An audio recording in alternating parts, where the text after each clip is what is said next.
Rocket and losing, he thought he'd figured them out. Blue side again. I thought they were pretty strong words, and I'm very interested to see what that means. How does Yamato, convert that into a pick and ban strategy that favors him? So far, Wunderwear's lost his Nautilus, so there's already a hit to Splyce's performance ability. Yeah, I'm not exactly sure how much you can figure out from one game of blue side, if I'm being honest, from the Unicorns. I mean, Yamato obviously is very confident, but I don't, unless they ban the Alistar here and they bait Unicorns into picking the Alistar, I don't really think there are too many bad things that can happen with a first pick Alistar. If you're the Unicorns, it's like, oh, cool, okay, they gave us one of our main support picks here. All right, what else is available? Because Cog is up. Kalista, Cogmore, Lucian. Lucian is available, and with Cogmore taken off the table, you have to imagine giving Steelback a champion like Kalista 2-0 at the minute. 14, 1, and 7 is his KDA. And that's interesting, because this is the inverse of yesterday. Unicorns took the Alistar here and now give it away against Splyce. Yesterday it was the Kalista that went across. I wonder whether that is intended from the Unicorns or whether that's the mind games here from the likes of Yamato. Getting into Sheepy's head and saying, I know what you're going to do, so we'll see if you do it again. So Sencux has played Corki, as has Kobbe in the past. And UOL, they are going to simplify it. Most likely that jungle Gragas and top lane Rammus. So it is what we were talking about, but not from the team we're expecting. That's really weird that you'd lock a Rammus this early. Corki is a predominantly magic damage threat here. There are other tank options available for Unicorns. I'm assuming they just didn't want to pick... I mean, they could have picked support there and not given away their solo laner. Hey, maybe it's support Rammus. Fate's call into taunt. I'm a believer. No, I'm being shot down. All right, I'll take it. Well, you're not being... No. I don't think it's going to be the case, but... No. The more I'm thinking, don't entertain the idea. Do not entertain the idea. I just find it really weird that you'd pick the Rammus this early. It's not that strong a pick that you can play it into everything.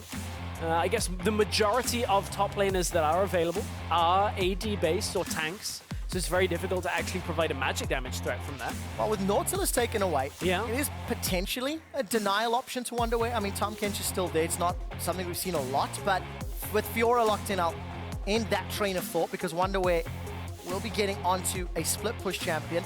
He's also undefeated on Fiora, 2-0 currently.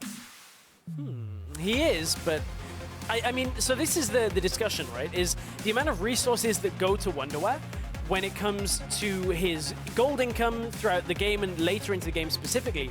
To transition that into a lead and a win on a carry is much more complicated. It's reliant on the ability to establish vision control, on split pushing, on good team play around your solo laner. Whereas a tank, somebody can just get into the mix, like a Nautilus, like Tom Kench, we've seen the Malphite as well. Just get in there, get in the mix, and you're just naturally tanky from the items that you've accrued. And it's such a more simple way of actually playing it. Simple is the name of the game here for Fox. Viktor, wave clear, AoE Death Ray bot. It is his most played champion at 6 games out of the 14 in the split. I quite like the options that UOL have. I feel there's a good mixture of pick potential and engage. Splyce, they've got the option for pick with the Fiora Elise combo. That is terrifying. And split push threat, which, you know, I don't know if Rammus, how long he can hold Fiora at bay, or at what point he takes over. Somewhat of a natural counter with his armor build and natural itemization. Splyce round out their comp, maybe going deeper into that pick mentality with an Ahri mid lane. Yeah, they've got the Ahri set up for Sencux. He's a champion that we know he's played in the LCS and in Challenger. It is actually, I was going to say he's most played, but Ahri, Lissandra, and LeBlanc all sit 2 games apiece, and Lulu for Sencux. So we know he's got the chops on it. Can he get past Fox Viktor? It's another wave clear mid laner for Fox. Is able to just sit there, hold the game for himself. Steelback is the one that they're really looking at for this game. Now we've got to look at the impact of this Rammus. Can he get it to go from lane to lane fast enough? Can he provide the taunts in situations where he needs them in fights? Maybe it's on the Fiora as she's trying to dive into the backline. Maybe you catch her on the way through. Maybe. Going to be pressure on Unicorns of Love to figure it out. I want to go back to that story that you mentioned, Stress. invisible members of the Unicorns of Love in terms of the impact and the presence they bring the game, cannot afford to have that if they want to pick up a win here against Splyce. Rammus and Gragas, you know, Loulex is the second time back on stage with UOL. You're about to see the team comps if you guys think it's going to be enough. Hashtag UOL win.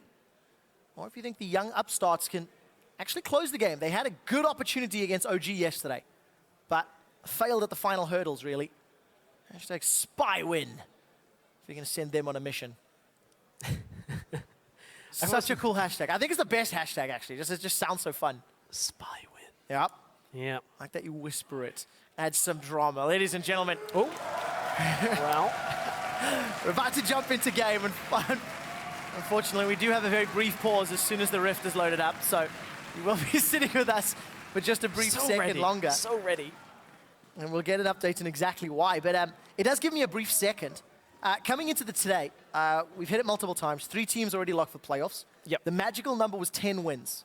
If a team had accrued 10 wins, they'd lock themselves one of those top 6 berths. If Unicorns beat Splyce and Elements lose later today, that magic number becomes 9 wins. Okay. Because those are the 2 gatekeepers of 6th and potentially 7th, Splyce and Elements. And if both of those results happen, Unicorns will be the 4th team to guarantee themselves a spot in the playoffs in the postseason. So as you can see, it looks like an issue right now for Fox on stage. Very quick pause on the game. So hopefully it means we'll just have to restart the client and get back in. But nevertheless, we're all set up on this game, getting ready to go in. Fox versus Sencux. Sencux really, as a player, hasn't stamped his name in the top echelon of European mid laners, like I think we were expecting to. There was a lot of talk about him, whereas I think Fox has done a lot of work this split to undo some of the passiveness that we saw from him in the summer split from SK. So I think they're at a level where Fox should reliably be able to win this matchup versus Sencux. Yeah, and I think Fox has actually been performing just at a better level throughout the majority of the games. Yeah. Whereas Sencux has had very high performances from time to time, but they've been quite few and far between, really.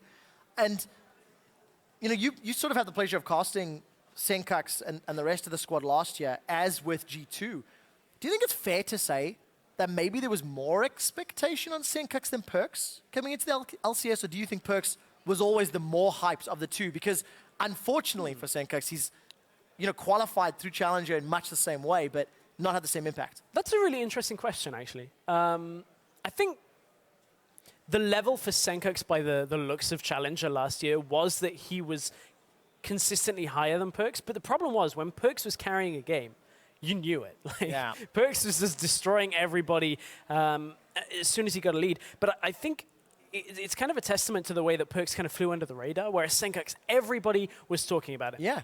Everybody. It was like, man, there's this 16-year-old Danish kid that couldn't play in the spring playoffs. This is finally his time to get in.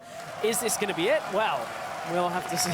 We will see. Ladies and gentlemen, the pause has been resolved. The crowd here in Berlin are stamping their feet and clapping their hands as the Unicorns of Love are taking on Splyce. And we have another Rammus. We have another Rammus in the game. I want to see what impact Vizicsacsi can have. Just how many targets he can find. I'm very, very excited to see the interactions with Fiora. With Fiora's passive, popping those vitals. And there's the cheeky play here from Splyce. Sounded like the crowd were enthusiastic to see TSM at IEM next week.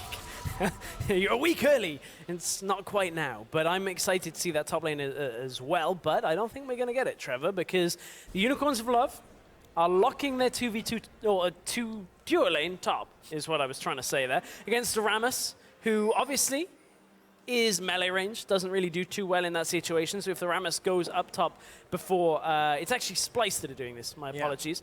If Splyce show before its time, Chachi could be in a little bit of trouble. So this is a bit of a play out of the Unicorns book that Splyce have stolen. Thunderlords are go, 4 of them, across the board. As Trashy and Wunderwear go to clear out their jungle. And the lane swap has been initiated. So Kobbe and Nisbeth will effectively dodge Steelback through. And I think that's probably for the best. There's a lot of frustration that you don't want to deal with when Steelback and Hilly are in your lane. It's 2016. Did you really just drop a Thunderbirds reference? Listen, if you're talking about rugby and losing football viewers, then I'm going to throw one of the golden oldies in. Oh, I'm pretty sure not a lot of people that will even understand that reference from you, Trevor, but it's okay. I do think I'm allowed to use the age that I have accrued to my advantage. I want to watch the lane swap happen, because Stress, it's not the initial moves in the lane swap that interest me, it's how they handle the next ones. And after all of the hype of Sencux v Fox, I think that's a fairly even trade. Both come away at half hit points, both Dorans, both got cookies. And Fox's Viktor with Flash and Cleanse. Going into Sencux is Flash Ignite. So nothing out of the ordinary right now in this game. To be honest, I think when you look down the line, phase 1 of a lane swap is so rarely completely messed up by our teams. There's very few teams that actually manage to screw that up. So it tends to be this early phase is very standard. You don't get any real adaptation. We've seen a couple of teams try and do different things, but no real differences. And I mean, that is a good thing in some sense. It means that the addition of like support staff and coaches has normalized the early game, but it does lead to a slower, less action-packed game. Well, you know, you contrast it to Worlds last year when multiple versions of the lane swap was coming in. Yeah. And I distinctly remember a lot of the guys on the broadcast team just talking about, you know, the European lane swap, the Korean lane swap, the Chinese lane swap, or lack thereof maybe. And the theoretical best one ends up coming on top until somebody finds a counter to it. And for now, the gold that you get from these outer turrets, the safety of getting that first item spike, is just so valuable. But the biggest, most interesting thing is like what happens next now. So looks like gold shared by Unicorns, or Wunderwear will be gifted the entirety as Splyce marginally ahead of the play. They've recalled, they've gone to lane, and they're going to push down, push towards this bottom outer turret. And that's all because of the way that they were the ones orchestrating this swap. So knowing that they are going to be the first in the lane with no real competition ahead of them, they were like, well, we can set this up. It's only a very minor difference between the two. And for me, when I look at what Trashy has done with this lineup since coming into the lineup, so they obviously swapped their jungler over. It was obvious before. Now it's Trashy for the LCS split. That was his nickname, for those that didn't know. Yeah, I didn't mean to make that bad joke. I just kind of said it and realized I had to backtrack on myself. I don't feel like in every game Trashy has been an upgrade to obvious. I feel like Trashy has also kind of had the same situation where some games he's just very quiet. Same with Kobbe. I feel like the two of them have had games where you just haven't really shown up. That doesn't mean they can't improve from that. We have seen some improvements from Splyce. We're now seeing Trashy on the Elise, looking for a bit of pick potential with Sencux here, but a win here would be good for Trashy specifically. It is his birthday today. So we'll see whether he can get this first gank off. He's going to try. At least delivers a present to Fox's waiting hands. And for Splyce, you know, if they pick up a win here, with Unicorns dropping a game yesterday, they legitimately keep some playoff hopes alive. I know that is ever the optimist speaking, but whenever I talk about like specifically Splyce and Elements, these are two teams who are going to be contesting for that 6th and 7th position, maybe as high as 5th, depending on how some of the other squads perform. If Origin, Fnatic, for example, lose some games, there is very realistic chances of that happening. But then to put it in perspective, if it goes the other way, there's no automatic demotion or relegation out of the league in 10th, but what it does mean is the way the playoffs are going to work for the bottom side in the promotion tournament. The better spot you have from LCS, the fewer games you have to play, because if you're in 10th, you have to play in a double elimination setup. Whereas for here, it is important to get higher up the standings. And you get to see your opponents play a little bit, potentially, depending how that plays out. But for now, it is all about trying to pick up this win. Splyce 4 and 9 versus Unicorns of Love 8 and 5. Outer turrets down, both top and bottom. The recalls have come in. Vamp Scepter for Steelback, as well as Double Daggers, and Unicorns of Love got the wards to match their team jerseys. Whereas Splyce, Phage there for Kobbe, Blasting Wand for Sencux. And Splyce are now potentially at risk of getting ganked in this middle lane. They're backing away, though. Hylissang and Loulex were looking to come mid. Can't really get there. There was a ward, pink ward, they moved over. Sencux moves up and out of the lane, comes back in now. Unicorns being very patient in this game. 7 minutes with no real interaction between the teams. All right, Stress, get out your crystal ball. Okay. And tell me, what do you think these teams should do if you were to look into the future?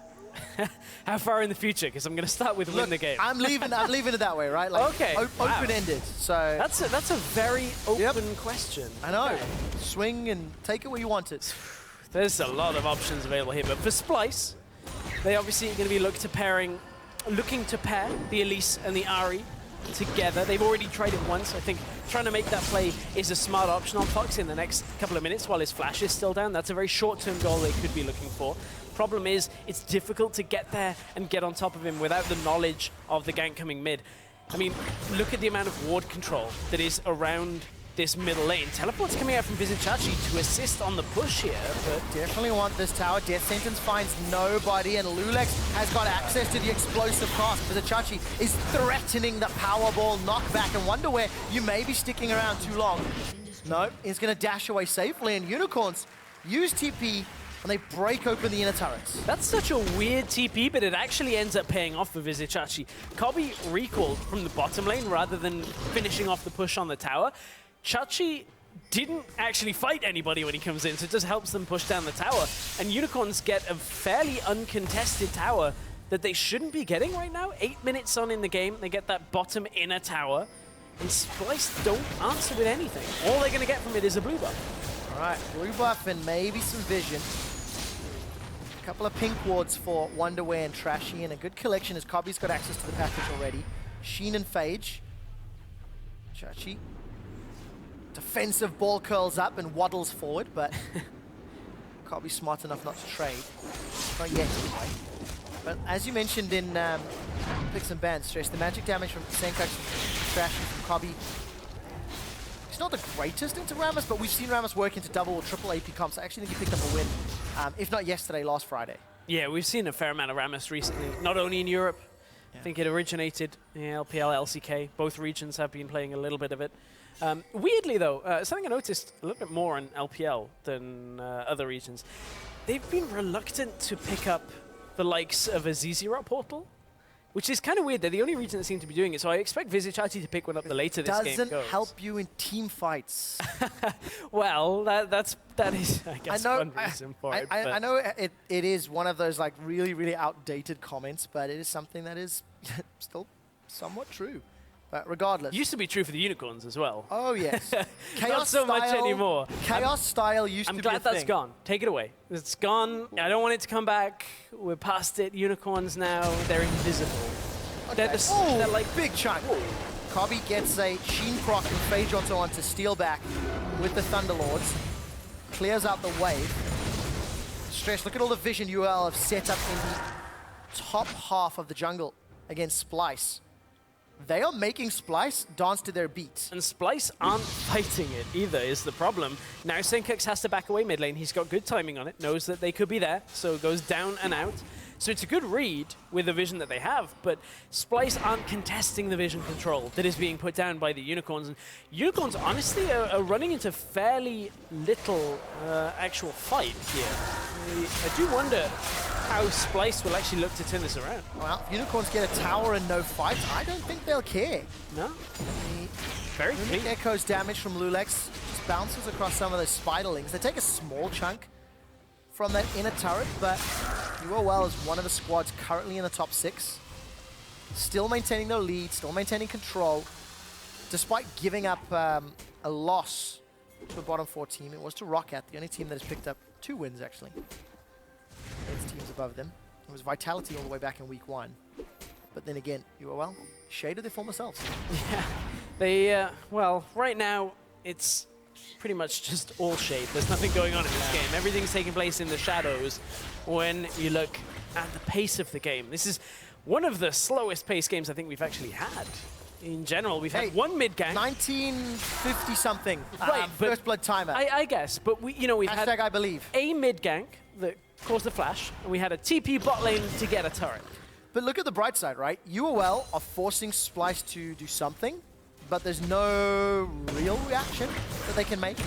We've not touched on it yet at all, but it's 76 CS on Wunderwear to 39 CS on Trashy. Charm will find Fox for a big hit. So there's a very big CS advantage that is equated only to 400 gold, thanks to the fact that there is that tower extra. And some of that lead has been accrued by the fact that the TP out of the lane by Trashy meant he missed, I think it was a cannon wave and a couple more minions coming in. So he did kind of widen the gap himself to trade it for a turret. Also the fact that, I guess, Rammus is fairly tanky naturally once he pops that W as well. So Trashy is not too worried about it. He is down on levels though, and that is could become the key factor here. Kobbe is actually level 8, as is Steelback. So the AD carries have been higher level than the solo laners right now when you look at the top lane. Top lane push is coming on. Let's take a look. Barrel roll to clear the wave. Chachi's held onto the tremors because it's not available. Cooldown was used a little bit earlier. Sencux also holding on to Rush. I didn't see if he initiated with it, but Ignite was used and cleansed away by Fox. He used the first charge. It's the cooldown of the second and third charges does remain active until the third charge has been used or expires. So. And Sencux did not tower dive with it, despite getting the cleanse, despite the risk. Didn't want to maybe dive deeper than he needed. Hylissang was roaming up from bottom side as well, so if you dive too hard, it can become problematic there if Sencux doesn't get out. For the Unicorns, historically having Hylissang on Thresh has been a very good strength. He was always good at roaming, always good at setting up plays on this champion. And it seemed to be one that has dropped off somewhat for him in recent times. It's still one of his most played, but people aren't banning it so much because you have to focus other things in the pick and ban. So Hylissang has been getting a lot more freedom in the draft recently. Yeah. Excited to see what he can do with it. Well, needs to find a target. That time, swing and a miss from the death sentence. UOL crawling ahead ever so slowly. 1,000 gold. The control that they afforded with the pressure in the jungle means they can get some deep vision down. Just using off those trinkets, clearing out some pink wards. They usher a minion wave towards the top inner turret. And the siege is on. I mean, wave clear from Fox, get Trashy, defensive ball curl. Oh, there's a push on the tower. There is a ward behind the Unicorns here. Wow, Trashy takes so much damage. He's got armor and he's being chunked down by all of the magic of Kobbe and Sencux. We actually have to create a new word for Corki, by the way, because he's not an AD carry. Well, like he's a marksman. He's a marksman. Okay. There is a word. Sorry, there is a word. No, you're 100% right. I mean, Mordekaiser counts too. It's one of those things where it's like, it's a legacy term. Yeah. Because he plays in the role of marksman, but he is a mixed carry. Is that a thing? Is that like, how do you... I guess you'd say hybrid carry. Hybrid carry. Hybrid's a better word. Normally you'd attribute hybrid damage to like Katarina, Akali, these champions that can scale off both, which is true. It's just Corki builds AD, scales off, and that AD is like transitioned into magic damage. So it's a bit of a weird one. So you could call him hybrid, I guess, but... There's been a few LCS players that have had salty tweets about calling Corki an AD carry. The nomenclature of champions. Come on, Trashy, farm that wave with tremors. I'm a believer. Oh, I love it. It's one of my favorite spells. Defensive ball curl. The cow on the armadillo. That was a great interrupt. Trashy power balls and prevents the pulverized headbutt combo. Barrel from Loulex again to try clear the wave. Explosive cask is then used to split Splyce up. The tower is taken and Splyce. They force their way into an even tower situation. And this is two teams that do not want to fight each other. All they want to do is take towers, so Unicorns go, okay, fair game, flash into the cocoon. Yeah, but you're standing right into the gravity field. There was no follow-up from the rest of Splyce. Fox does flash to save his life, and thanks to Loulex using the cast earlier, coming down the river. There is no initiation. Ooh. The flame misses, and that's a rough something we're used to seeing with Hilly. Splyce managed to make it away, so still even on gold. The outer turret is available. Let's look for a target to get caught out. Barrel roll forward. Wunderwear, he's gone forward. Wow. Didn't ult. Nisbeth didn't get his ult off. Nope, he did not. I was so busy watching Wunderwear, I didn't even see Nisbeth get turned into steak. Nisbeth, whether he was too low and just didn't feel like the ult would save him, because I mean, it's all well and good popping it, but if you're on 10 health, then that 10 health is getting taken off you very quickly, but that was weird. Tower goes down. First blood to UOL, opens up the tower, and they extend their lead. So, advantage. Like, the way this game started is with UOL pushing the lanes, with UOL getting that sort of minor tempo advantage and cheekily knocking towers over one by one. I've just realized, Trevor, something. We're going to have to shed a tear over. This could be one of the last European games where we could see a Titanic Hydra, Ravenous Hydra change. Because 6.4 no longer. Can you change that over for free? This was the fight again. Yeah, okay, Nisbeth, when the hook comes through, he's far too low to do anything about it in that situation. Chaos. So, hey, look, I've got to get excited over something in this game, Trev. Not a lot has happened. My eyes were so focused on Wunderwear, I couldn't even see Nisbeth get caught. Drop. So Splyce down a kill. All outer turrets down. I still am very impressed with the wards that UOL have got inside Splyce's jungle. I'd like to see it lead to a few more objectives or kills. There's a pink ward that I believe has been sitting just behind that red buff for a very long period of time. Whether it's refreshed or just simply staying alive is the question I have for my observers. Maybe not for the team. It's not super important. You like the phrase.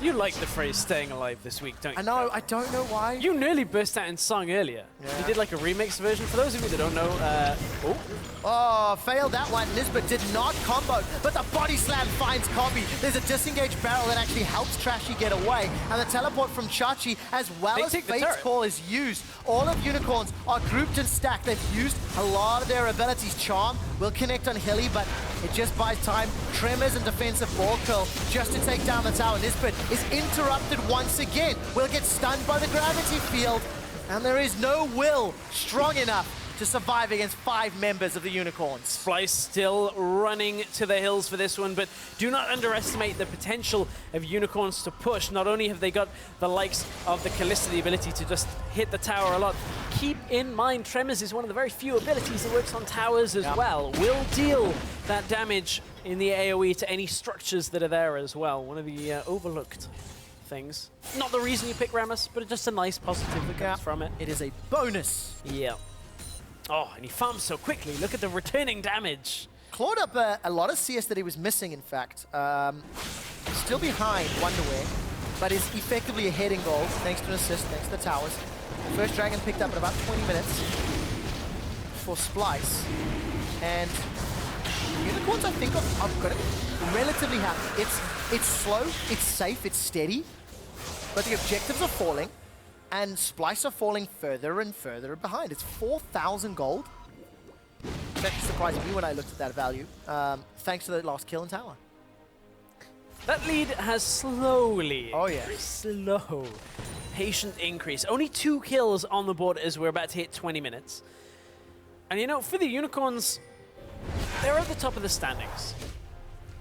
I don't know whether I'd be overly happy with such a slow-paced game. Yeah. Just from the way that, we've seen so much disparity between the top and the bottom teams that some top teams have just crushed others. The problem is today, in the current meta, we've seen H2K taken to 40 minutes against Giants. Good flash. Hilly gets himself out. Is the same going to happen here? I want to play some devil's advocate. Okay. Because I think it's fair. When you look at top of the table versus bottom of the table, there's all these expectations. They should just crush and they should be so far ahead and yada yada. But what if the game plan was slow and steady? What if the call was safe? That is secure. fair. Then, in actual fact, UOL are doing exactly what they intended. Now, this is something we can only find out by talking to Sheepy, by talking to the players.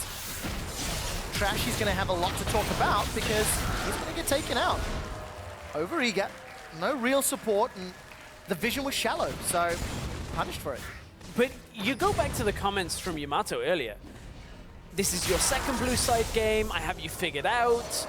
We know how to play against the Unicorns on their second blue side game on a week. We've got this. I'm not seeing it. I am not seeing the, well, I guess, the proof is normally in the pudding. Seems like somebody didn't finish their main because they're not getting dessert right now, as Splyce not really showing up. They're not really doing anything in this game. Yeah. And that is arguably maybe because UOL have been putting them on the back foot. But they've got this very pick-oriented style comp. Maybe that's a bit of a stretch, but they've got the ability to find picks. Elise plus Fiora, Elise plus Ahri, but all of that power, especially in the early game where it's maybe the most apparent, was denied by the lane swap. And then UOL take that extra step and teleport for an inner turret. Quite unconventional. But it gives them the lead, right? So yeah.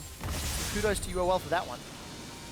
And again, every time I look down, there are pink wards in the inventory of UOL. The pink ward that was behind the red buff of gone. and Splyce, it was killed.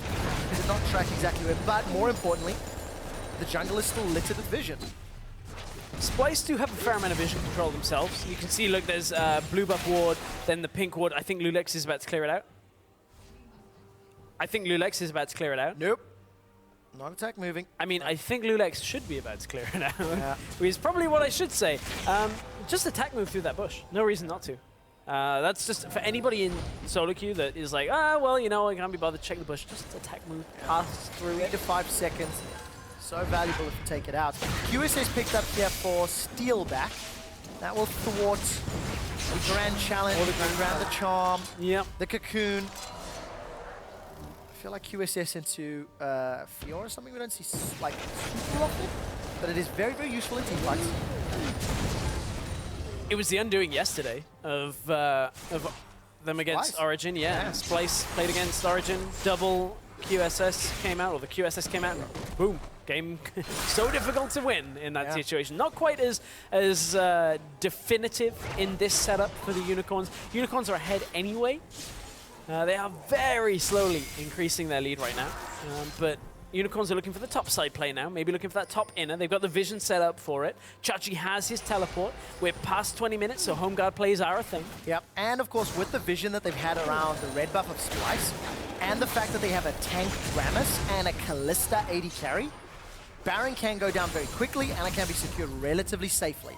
Smite plus Rend. So for Unicorns, it may just be a matter of time until they start the Baron dance and the Baron bait. That waddle always gets me Yeah. from Rammus. Short, tiny legs, tiny little feet. All of the pros that I'm seeing playing are all using this Rammus skin. Nobody is playing full metal Rammus, though. That's because it actually creates like the axle grinding sound as you roll towards. We saw one. Maybe. We saw one. I feel like it has so much more impending doom. It sounds like a chainsaw revving up, maybe. Every action series ever has the damsel in distress tied to a table that leads to a chainsaw or a guillotine that is coming down or something like that, and that's the sound effect. That is the sound. That's what I was getting to. It's a very long-winded way of getting there. I was wondering where we're going. Full Metal Rammus reminds me of Shredder. Since we're going like with age, throw that one out. It reminds me of Robot Wars, if I'm being honest. Yeah. Like as if somebody That's coming created back. Well, that. it is a Kickstarter to try to get that back. Right, here's the fight that we talked about right at the beginning of the game. Trashy actually doesn't want it. Grand Challenge comes down, no QSS to get rid of it, and Trashy will come to help out. So even if Trashy could have won, Trashy will finish this off. Kill secured by... Oh! You flashed. What's this Where's for? the queue? Where's the queue? Baron? Look at the rest of the team. Yeah, but look at the there's minimap. the queue. Trashy's taking him on a run. Teleport is available. The body slam flash! That was very well played by Loulex. Baron was not actually started. There's a kill for Sencux and it's traded for a suicide! Oh, the length of the lane was long enough. In come the rest of the Unicorns catching out Sencux. And man, Trashy, great flash, kept him alive. Thank you very much, ladies and gentlemen of Berlin. When we hear a massive crowd erupt for a Powerball execute, ladies and gentlemen. There's a lot of guys in the crowd with Rammus hats. This is for you. It may have not been the billion-dollar jackpot for Vizicsacsi, but that one he certainly had the number of Splyce to get out of that situation. He did, indeed. Tower number 6 falls, only inhibitors remaining. Chaos Storm is down, Death Sentence finds Trashy and pulls him back in, but Fox is caught by the headbutt pole of Nisbeth. It finds a target this time. A flash forward as Fox is trying to siphon power, and another Death Sentence. Kobbe flashes over the wall. Here comes Trashy. There's earthquakes aplenty as the tremors and the pulverize go down, but it's Splyce that lose 2. Splyce lose 2 off the Unicorns. coming in aggressive once again, and Splyce just seemed to be out of position, not respecting the vision control that the Unicorns already have in this game, and they're just trying to contest when they don't really have the options available to them. The same thing's happening again here. Look at Wunderwear, Nisbeth, Sencux all roaming down. Chachi's taunted, it just brings him closer. That was a great job. Good hold on the taunt. Yeah, after a pass ends, then Wunderwear gets the puncturing taunt to the face. Fate's Call knocks Nisbeth up in the air, and a body slam sends him back to base. Steelback is on a killing spree. Sheepy down in the corner of your screen. He's pretty happy with that performance, I can tell. And yes, we'll have to ask the question. Slow and steady wins the race, boys. Not working around. Not anymore. Now let's be fair. In the last 10 minutes, 5 additional kills, 2 additional towers. The threat of Baron now was the tipping point where Splyce may not be able to come back from. They will take a reply turret. Yeah, they have one in the mid lane just because of the way that Unicorns had to back themselves away, couldn't really afford to take another fight on the health they were in. So it means Splyce do manage to strangle back a little bit in this game for themselves, but certainly the Unicorns still in full control. Yeah, they are.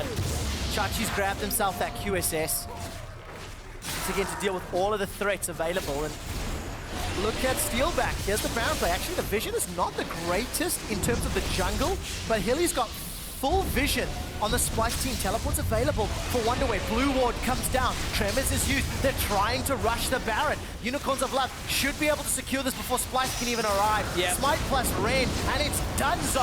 Hilly's even going to be fighting the rest of Splyce, zoning them away. Nisbeth goes down shortly thereafter, and there's no flash for Loulex to follow on the body slam, despite having explosive cask. Now, UOL, they have all of your energy. Why is it crying? As Unicorns now push down through the middle lane with Baron buff. See, this is why I needed Pulse. Pulse would have been all over that.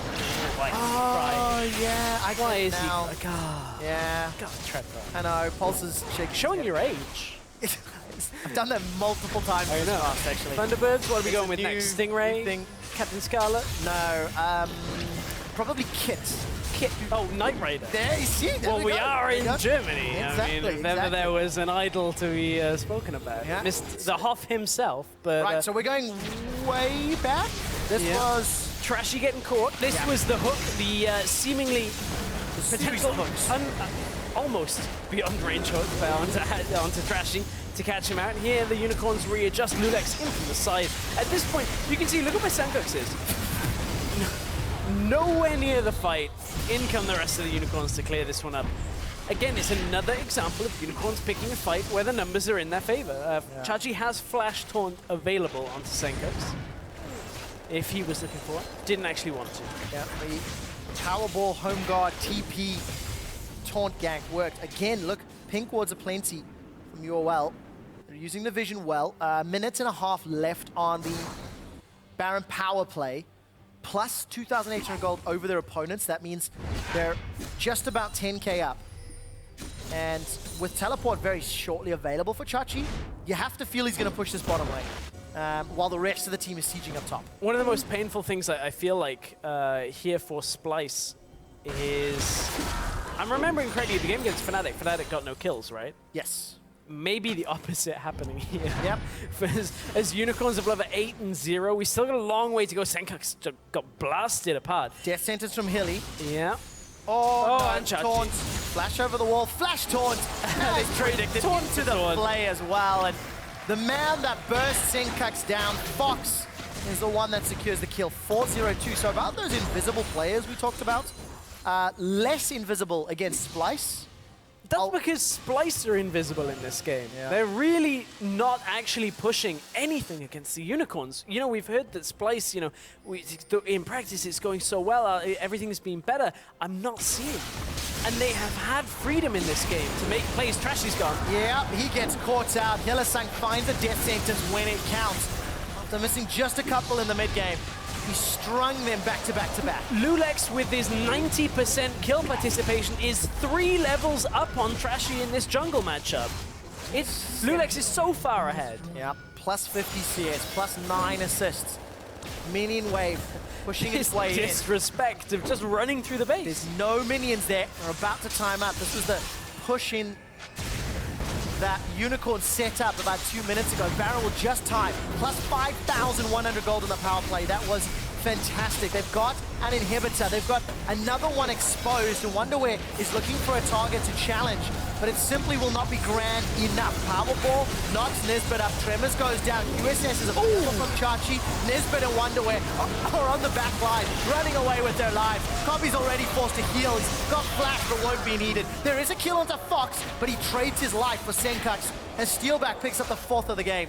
It's going to be Inhibitor right now with a teleport coming through from Vizicsacsi. The taunt onto Kobbe. He tried to flash away, but it was simply not quick enough. Chachi is now stuck in the middle of the team. Steelback's hopping backwards with that passive. QSS comes out. He's staying alive. Doesn't get the kill, and Steelback stays alive. Still unkilled, still undefeated, as finally they take down Wunderwear. Hylissang gave his life for that defense, but there's 2 inhibitors down, and it's the 2 best runs that you want. At that point, what was that? Unicorn, I didn't get what you said there. I just got confused by the camera cut, and I stalled. It's okay. I was like, I'm going to follow on from whatever Trevor says. And not like, oh, it's okay. It's fine. We're in a situation where even Splyce managed to react with something there from Unicorns overstaying in the top lane. They take out the turret, they take the inhibitor, but at the cost of 3 kills is fine for this Unicorns lineup. They'll be happy taking that inhibitor, and honestly, it seems academic at this point to close out the game. So this was the push on to the turret. Sencux caught early means he can't dive on Fox until Fox steps forward in this fight. Good damage onto Chachi, and Chachi peels back. As soon as that grand challenge, not even one of the vitals was procced here. He recalls and teleports back in. At this point, Sencux thought he maybe had the damage onto Fox there. He blew up Fox, but it's Steelback that's really the difficult person to take down here. In comes the teleport. There's the big knockback, and from Steelback here, he gets the inhibitor. Kite's maybe a little too far forward after Kobbe, and Nisbeth comes to interrupt. And again, this is Unicorns playing it a bit scrappy. Not really too much more to offer from them here, but it's all on Steelback with the outplay here. He does so exquisitely. Even Ren's just before the riposte started. Kirill's Scimitar to stay alive. Supers finding their way into the base of Splyce, and as if, by the numbers, Unicorns now grouped up in this middle lane. The threat of a Powerball is just so great. Flash will be available fairly soon if they want to, and Death Sentence connects onto Wunderwear. Riposte will keep himself alive for a little while. Nisbeth knocks up Fox and Hilly. They're deciding to engage. Splicer down 10k, and with Wunderwear on the Death Sentence, that might be his death. It is! The Chaos Storm takes him out. Trashy goes low, but the focus will be the tower. Tremors is ticking away. Chachi Powerball, hook! Hylissang finds Sencux, and Fate's Call knocks him up into the air. A retreat from Splyce as the Unicorns of Love, slow to start, but so strong to finish. They bounce back, take down the Nexus, and Hilly is hitting everything. Oh, they're not done yet. They want more kills, Trevor. Another one. Finally, Unicorns of Love take down Splyce.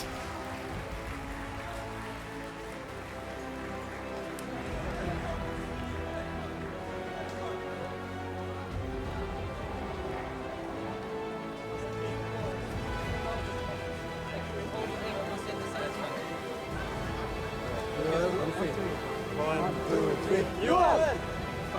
Expected, cool, calm, collected. Gigantic grin there from Loulex. Not a great game yesterday, but 0-1-14, involved in 14 of the 16 kills for his team. I guess the question of Invisible is kind of answered there by his actual involvement in the game. It's not like it was difficult decisions that needed to be made, but in these games where you have a top-of-the-table team against a bottom-table team, there theoretically shouldn't be that many difficult decisions to be made. And if you can have a cleaner game where you're able to take down a team like Splyce that is just uncontesting, they're not actually putting up a fight. Good team huddle there from Yamato Cannon and the boys chatting about the game. Tough conversation to have. It's a tough game. Whereas on the other side, Sheepy, ecstatic. We just caught him in that picture-in-picture in-game, grinning ear to ear. but you have to give some credit to Hylissang.